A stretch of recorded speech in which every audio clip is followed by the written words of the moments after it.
Four greatest heroes, created from the... You have a reservation? Superman. In their daily pursuit of justice, our superhero characters do battle with the world's most evil villains. Remember, when robots didn't need CGI, just aluminum foil and bad decisions, we're rewinding to Super Friends 1973, a vintage TV show turned cultural time capsule. But behind that wholesome shine, weird facts and behind-the-scenes secrets from pop culture history. A white dwarf nearly kidnaps the Washington Monument, Superman stands trial in the sky, and Black Vulcan sparks a royalty dodge. If you crave 70s nostalgia, old school television, and cult favorites with retro movies energy, grab your popcorn, rewind that tape, and let's count down. Get some sort of... 1. The Saturday morning birth of the Super Friends, 1973. There are assembled the world's four greatest heroes, created from the cosmic legends of the universe. It all began in 1973, when Hanna-Barbera took the Justice League and turned it into a Saturday morning ritual. No darkness, no grit, just glowing color and calm heroism. I remember that first season on our old RCA set. The tube hum, the cereal snap, the smell of toast. I think Superman needs help. What about it, Super Friends? The world felt safe when Superman floated in with that trumpet fanfare. Back then, cartoons didn't roar, they comforted. Every episode started with hope and ended with harmony. That's what mornings were made of. Hope, milk, and reruns. It wasn't just TV, it was a weekly reset for kids who believed teamwork could fix anything. But even heroes needed help, and the next ones didn't even have powers. 2. The powerless trio that made us feel included. This ship is in the middle of a big storm. It's too dangerous. But danger's our business too. Wendy, Marvin, and Wonder Dog had zero powers, but that was the point. They were us, awkward, curious, always 2 steps behind. Marvin's cape never quite fit. Wonder Dog tripped over his own tail. I remember laughing with my brother saying, "That's me on report card day." The TV buzzed and the living room smelled like peanut butter sandwiches and floor wax. Somehow, these goofy tag-alongs made the impossible feel reachable. You didn't need laser eyes to belong, you just needed heart. Every gee whiz was a wink to every kid with messy hair and big dreams. But not everything was laughs. Some rules made even Superman play nice. 3. The super show that couldn't throw a punch. Look, it's Wonder Woman. She's in trouble. In the 1970s, parents worried cartoons were too violent, so Super Friends turned battles into debates. No bruises, just teamwork. You'd see Batman reasoning with a mad scientist while Aquaman nodded thoughtfully. As a kid, I found that oddly soothing. The hum of the TV mixed with the tick of our wall clock, conflict without chaos. Mom approved, Dad stayed awake. Heroes used gadgets, words, and science over fists. It felt more classroom than Coliseum, but it worked. It taught us strength didn't mean breaking things, it meant fixing them. Still, for all that peace, they built one of the coolest headquarters on TV. 4. Inside the legendary Hall of Justice. In the great hall of the Justice League, Superman, Wonder Woman, Batman, Aquaman. The Hall of Justice looked like it was carved from pure optimism, arched windows glowing like morning sunlight. Turns out it was modeled after a real train station in Cincinnati. I remember thinking it looked like a church for capes. Every meanwhile line gave me chills. You could almost hear the echo of boots on marble and the faint electric buzz of computers waiting for a crisis. The screen glowed gold, our shag rug lit up, and for 30 minutes the world felt organized. Good had a headquarters, and so did hope. But even the best halls need voices to fill them, and these voices became legends. 5. The voices that defined a generation. Right, and almost never found this far north. And they do very little talking. Superman's steady tone came from Danny Dark, while Robin's energetic chatter was Kasem. Yep, the same guy who counted down America's top 40. I used to grin hearing Robin's voice pop up between songs on the radio. Holy crossover, Batman. Holy science fiction Batman, what was that? Holy Houdini Batman, there's no way to get out of here. The mix of calm Superman and peppy Robin felt perfect. Their voices became the soundtrack of Saturday. I can still hear them if I close my eyes. Warm, confident, kind, like friends visiting through static. It's funny how voices stick longer than faces. They made cardboard heroes sound alive. And speaking of familiar voices, one legend came back to the cowl. 6. When Adam West returned as Batman again.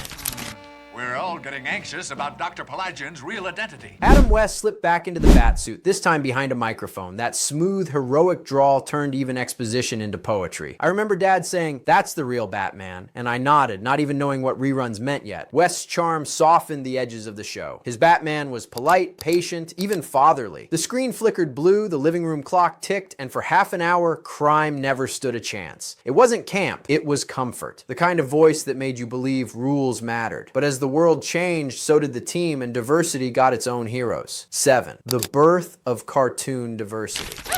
Good gracious! What's happening? Hanna-Barbera introduced Black Vulcan, Samurai, and Apache Chief. New heroes meant to make Saturday mornings look more like the real world. It was clumsy at times, but it mattered. Seeing those names in bright colors felt new and brave for 1977. I remember sitting on the floor, the static of the TV crackling like popcorn, thinking, whoa. New heroes. It wasn't perfect, but it was progress, drawn in bold lines and big hearts. These characters taught kids that anyone could step up, no matter the accent or skin tone, but one of those heroes had a story that wasn't quite what it seemed. 8. The royalties scandal behind Black Vulcan. Good. That's one of the two things you'll have going for you. The other is Wonder Dog. Here's the twist. Black Vulcan only existed because Hanna-Barbera didn't want to pay royalties to Black Lightning's creator. Corporate loopholes and spandex. I remember reading that years later and laughing into my coffee. As kids, we never knew. We just liked the lightning bolts. Still, it's wild knowing your Saturday hero started as a budget decision. The irony? Black Vulcan became iconic anyway. Lightning with integrity. It's the most 70s thing ever. Even when business got messy, the screen stayed bright. That's the magic of those mornings. No contracts, just capes and hope. And if you thought money politics was strange, the next twist sends these heroes straight into the comics, with darker fates waiting there. 9. When the Sidekicks went dark in the comics... Whatever it is, it's blazing. It's blazing straight down on me. Years later, Wendy, Marvin, and Wonder Dog crossed into DC Comics, and the tone got grim. Injuries, loss, hard lessons far from Saturday morning. I remember finding those issues as an adult and whispering, whoa, not our cozy trio. As kids, we knew them as the clumsy, sweet entry ticket to hero life. In the comics, the world wasn't padded. That contrast hit like a cold draft through a warm house. My memory still smells like paste and crayons from elementary school, where we argued which sidekick we'd be. Turns out growing up means stakes rise. The takeaway? Nostalgia is soft on purpose. It shelters the spark so it can grow. If the fates got heavier, the TV rules stayed strangely gentle. 10. The invisible rule. Heroes don't get hurt. Right as you came. Welcome to Raven's Island in the sky. Broadcast standards said no visible harm to heroes. So, Super Friends dodged bruises and blood. Crashes cut away. Zaps fizzled. Stakes stayed safe. As a kid, I never missed the scrapes. I liked the calm. The living room smelled like lemon polish, and the soundtrack promised everything would be fine. Mom trusted the show. We did too. It taught a quiet form of courage. Fix the mess without making more. Honestly, that's harder. The older I get, the more I respect restraint. Anyone can smash a wall. Not everyone can cool a crisis. Of course, gentleness had a side effect. Some villains felt like cardboard cutouts. 11. Villains with one gear. Forward. Waiting for you. So many baddies had single-note motives: steal, rule, melt, repeat, no tangled backstories, just neon plans and big machines. As kids, we didn't mind. Simple made Saturdays smoother. My brother would call the twist before it happened, then cheer when Batman solved it anyway. The sound mix, beeps, whirs, tidy music felt like a tidy brain at work. It's easy to laugh now, but those clean motives were training wheels. We learned pattern spotting. Cause, effect, fix. The takeaway? Clarity isn't boring when the heart is big, but sometimes the show swung hard into bonkers science, and that's when it sparkled. 12. Bizarre science. Vanishing Earth tricks. To be searched is wide, and so far, not a sign of the spaceship has been seen. Super Friends loved wild science. White dwarfs blinking objects away, magnets mining the sky, currents moving like yo-yos. Logic, flexible, imagination, maxed. I can still see our curtains glowing blue while maps flashed and alarms chimed. Dad muttered, "That's not how stars work." And I shrugged, spoon in hand, loving every second. The physics was soft, but the curiosity was real. We learned to ask why, even when the answer was because cartoons. And honestly, that seed matters. Wonder first, research later. And then a villain arrived who made science feel personal. Danger with a doctorate. 13. Raven's floating island of grudges. Raven, a scientist with a grudge, ran experiments from an artificial island in the sky. He didn't just hate chaos, he hated Superman. The visual shook me. Shadowy labs, turbines humming, clouds sliding under steel floors. I remember the taste of orange tang while I watched, like rocket fuel for kids. Raven wasn't cackling, he was controlled fury. That made him scarier. The show stayed calm though, tracked the island, cut the power, saved the day. The lesson I hear now, brains plus bitterness equals real danger. Aim your smarts at the light. And just when it peaked, Raven pushed it further, right into a courtroom in the clouds. 14, the day Superman went on trial. Raven put Superman on trial, a courtroom drama with capes. No fists, just charges, evidence, and the world's steadiest defendant. I leaned in so close my forehead touched the cool TV glass. Can they do that? My sister asked. The quiet made it intense. Ticking clocks, low music, measured voices. It taught us another kind of hero work. Explain yourself, stand your ground, win with truth. As an adult, I love that twist even more. Power facing judgment, that's healthy storytelling. Meanwhile, a new duo was warming up off screen, ready to rescue absolutely everything. 15, Wonder Twins. Oh, well, okay. When the Wonder Twins arrived in later versions, rescues got a rhythm. Form of ice slide, shape of eagle. It was goofy and glorious. Kids on our block shouted the lines into box fans to make robot voices. The show used them like first responders for anything weird. Floods, fires, missing kids, lost pets. It felt like a safety net for the whole neighborhood. And that monkey? Gleek made us laugh even when the plot ran thin. The takeaway. Optimism with a catchphrase travels far, but optimism met riddles soon enough. Time for a chase with question marks. 16, riddles, clues, and wild goose chases. Some episodes turned into riddle runs, villains dropping clues like breadcrumb. The Riddler would send the team zigzagging through museums and docks while the clock tapped louder. I remember the paper map spread on our coffee table, my finger tracing routes like a junior detective. Left at the lighthouse, I'd announce like they could hear me. The thrill wasn't the punchline, it was the chase. Follow, decode, arrive just in time. That loop trained our brains for puzzles and our hearts for patience. Take a breath, tempo reset. Next round, we'll talk lessons hidden in smiles, voices that shaped a decade, and science that stretched like taffy. 17, homework, hidden in a cape. Episodes tucked wholesome lessons into the action. Energy conservation, kindness, teamwork. You'd get a weather machine and a mini science class in the same breath.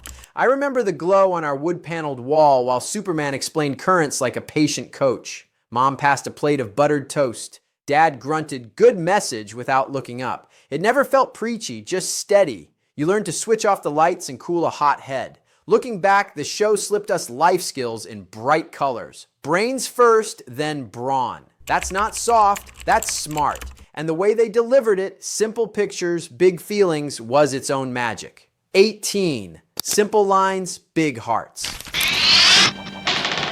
Another few seconds and the ship would have crashed. The animation and voice style were pure Saturday morning. Clean poses, bold silhouettes, voices you trusted, no gritty shadows, just clarity. I can still hear Danny Dark's calm rolling through the room like warm air from a vent. The cereal got soggy, but the heroes stayed crisp. Those choices kept the stories readable for kids and soothing for parents. Today, with 1,000 flashing edits, that stillness feels luxurious. The show taught us to breathe between beats and listen to a line well delivered. Sometimes a steady voice is the best special effect, but don't let the softness fool you. One villain literally made Earth vanish. 19, Brainiac's disappearing act. Terror of jumping to a tiger on the loose.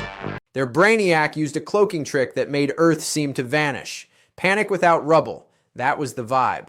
I remember pressing my forehead to the cool TV glass, whispering, "Where did we go?" The hum of the set felt like space itself. Instead of punching harder, the team peeled back the illusion, layer by layer. That's the Super Friends formula I love. Fear becomes a puzzle, and puzzles have answers. The takeaway? Not every crisis is a crater. Some are curtains you have to pull aside, wonder first, then work the knobs. And just when reality returned, another villain turned toys into traps. 20. Toyman's Playroom of Peril. Toyman weaponized joy, yo-yos as bolas, jack-in-the-box ambushes, trains that didn't stop. It was silly until it wasn't. I can still hear the tinny chime of a music box under the narrator's voice. My brother joked, "I'm never trusting a teddy bear again," while I hid mine behind a pillow. The friends never mocked it, they disarmed it. Respect the danger, rescue the kid, lock the box. That balance kept us giggling and gripping the couch at the same time. Lesson learned, even play needs rules. Speaking of rules, some new heroes existed because of contracts, not comics. 21. Royalties, lightning, and fan grumbles. Use their special super skills against the venomous giant cobra in... To dodge royalties, the studio invented Black Vulcan instead of using Black Lightning. Business in a cape. As kids, we didn't care. We loved the lightning. Years later, reading the backstory felt like peeking behind the curtain at a magic show. You learn that TV is art plus paperwork. Fans still debate it, but on Saturday morning, the screen only asked one question. Does the hero help? He did. Sometimes the origin of a character is messy, the impact isn't. Messy origins or not, the show kept evolving, year after year, lineup after lineup. 22, a 12-year Saturday tradition. I've got to act fast! From 1973 to 1985, Super Friends kept reinventing itself. New titles, rosters, tones. To us, it was one long season stitched with commercials and cereal. I remember summer reruns like comfort food. Same theme, same promise, different wrinkles. That longevity made the league feel like neighbors. You didn't tune in, you checked in. As we grew taller, the show stretched with us, swapping sidekicks, tweaking villains, adding spice without losing warmth. That's why it sticks. Familiarity with a little surprise. And for many of us, those years were the doorway into superheroes, camp and all, or 23, the cozy gateway to capes. Call it campy if you want. For a lot of 70s kids, this was the first handshake with superheroes. No grimdark, just bright vows and clean saves. I remember the quiet after the closing music, like the house exhaled. We believed in teams because TV showed us one, patient, diverse, reliable. Later, comics and movies got heavier, but the foundation stayed. Heroes help together. Nostalgia isn't blindness, it's gratitude. Those mornings taught us to expect decency from power, and part of that gateway was the blend. Big heroes standing beside kids with no powers. 24 capes and kids on the same stage. Dictor's whereabouts. Still no response, Batman. The computer satellite hasn't the slightest clue to Dictor's whereabouts. The show mixed icons with powerless sidekicks, and weirdly, it worked. We needed someone to trip over the plan so Batman could explain it. That's how you pull a child into a myth. Give them a seat at the table, even if they spill the milk. I remember Wonder Dog's howl echoing the tin rattle of our box fan, and Wendy asking the question I was too shy to say. The blend kept the super grounded and the kid empowered. You watched and thought, maybe I could help too. Tempo reset. Next set dives into voices, stereotypes of the era, first-time animated faces, and how social pressure shaped the roster. 25. Stereotypes in capes.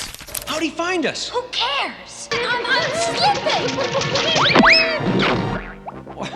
Looks like I got... Some heroes and villains leaned on 1970s TV stereotypes, accents too broad, costumes too cultural. It's jarring now.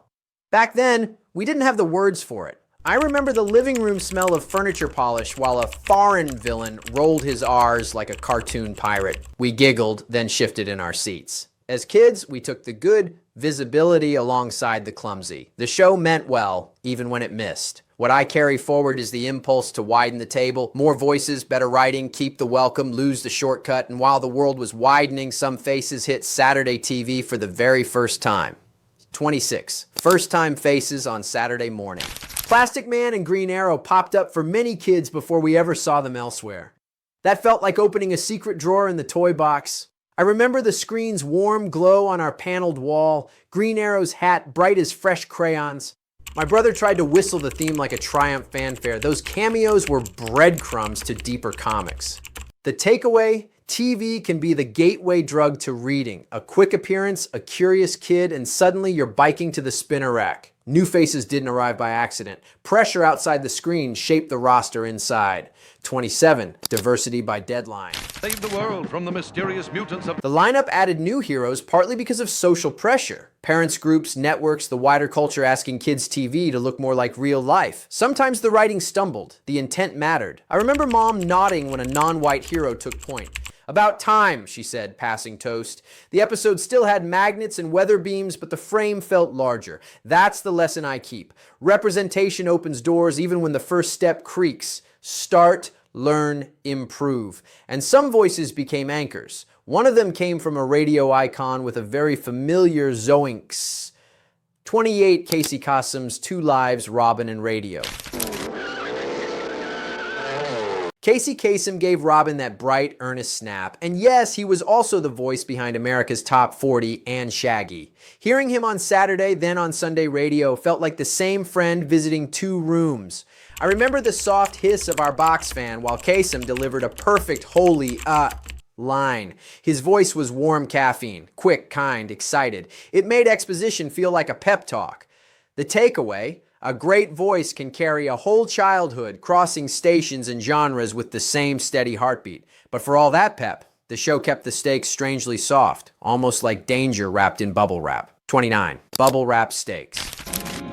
Superman continues to charge into the kryptonite force field. For superheroes, the stakes were low. Few real injuries, no hopeless nights. As kids, we didn't crave doom. We wanted the promise that things would be okay by the credits. I remember relaxing into the couch, the TV's tube heat touching my cheeks, knowing the last shot would be sunlight. That safety net didn't make the stories dull. It made them re-watchable. Comfort is a superpower too. The older I get, the more I value shows that lower my shoulders. Still, comfort didn't stop the writers from tossing around science like confetti. 30. Science. By the time their immobilizer ray wears off, Kinda episodes loved science talk, currents, gravity, magnetism, then bent it like taffy. A star blinks landmarks, a magnet mines the sky. As a kid, I tasted powdered Tang and called it astronaut juice, then trusted Batman to explain the impossible. The sounds, beeps, whooshes, calm narration made nonsense feel neat. Did it track? Not always. Did it spark curiosity? Absolutely. It nudged us toward library shelves and school labs. Wonder now, fact check later. And no matter the gizmos, the Saturday Morning Touch kept one promise: heroes don't fail catastrophically. 31. The Saturday Morning Safety Net. Later, near Baku's fortress, the Super Friends finalize. The Saturday Morning Touch meant lighthearted wins and no catastrophic losses. Disaster would loom, then part like stage curtains. I remember the click of the toaster and that gentle end credit music telling us to breathe. It wasn't denial, it was design. Give kids a drama they can carry into soccer practice. The takeaway: there's room in the world for stories that end with tidy skies. Not every myth needs a scar. Even so, the show pulled from comics, then reshaped things for smaller hands and bigger hearts. 32. Comics. In. Kid filter. Using the available natural resources. On plots and characters borrowed from DC, then softened, simplified, or rerouted for younger viewers. Origin stories lost fangs but kept spine. I remember flipping a comic later and thinking, oh, this is the deeper cut. TV was the porch light, comics were the house. That synergy worked. One drew you in, the other kept you exploring. The big lesson? Adaptation is translation. You change the sentence, not the meaning.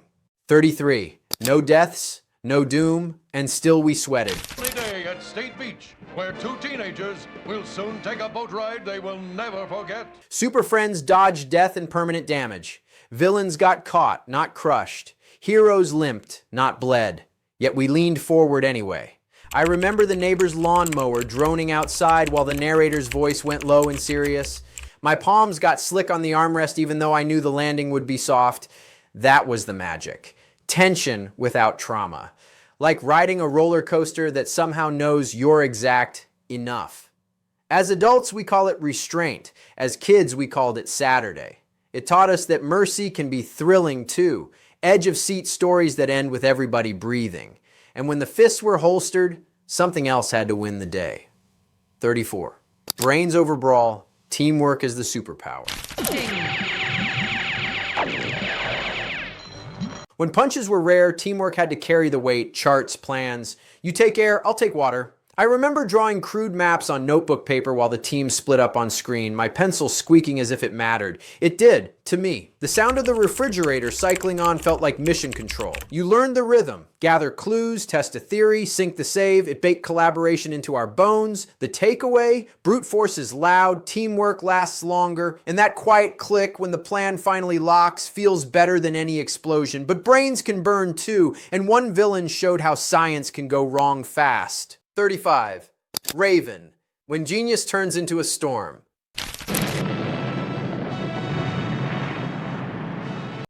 Raven wasn't a cackler. He was a scientist who let pride steer the ship.